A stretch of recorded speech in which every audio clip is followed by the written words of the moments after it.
But man, if you really want to get over your fears, I'm telling you right now, you're not gonna do that except if you know who God is.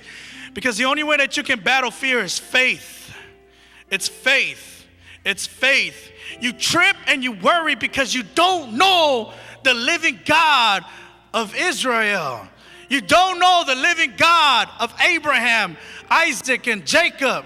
You just don't know the God that you hear about every single Wednesday and on Sundays when you come to these services. If you really were convinced of who Christ is, I'll tell you right now, you wouldn't even trip. You would be able to go out to your campuses and you would win your campuses like nothing, because you know that you know that you know that you know that you know that you know that God has given you the land. God has given you your campuses. You wouldn't let your friends' faces scare you. Oh, I know some of their faces are scarier than others. But you wouldn't let all their trash talking and all that bother you. Why?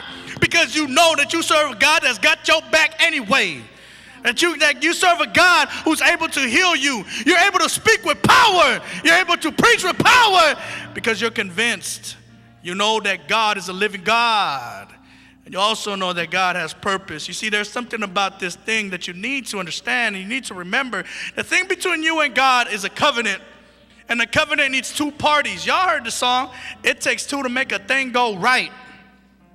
As you go ahead and stand up to your feet. It takes two to make a thing go right.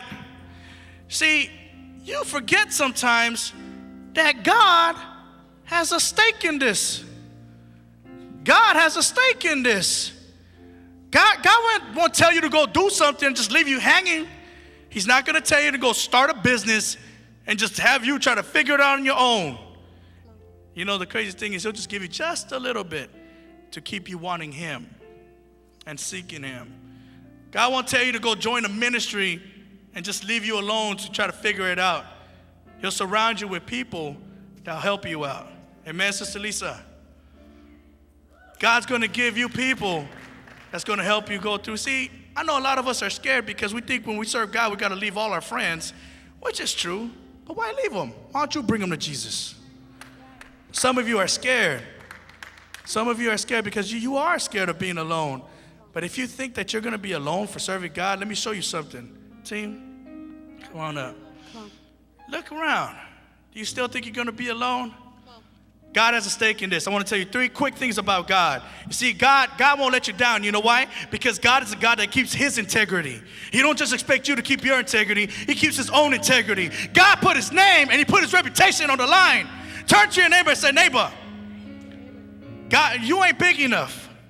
Tell him, you ain't big enough to mess it up for God. You ain't big and you ain't bad enough to mess it up on God. God put his reputation on the line for you. You think he's going to let you mess it up? God's got your back. He ain't going to let you fail. He put his name on the line. That's why he says that he is there for those who are called by his name. He gave his name to you. He ain't going to let you down. Believe me, you're not that big. He ain't going to mess up his reputation. He ain't going to mess up his credit.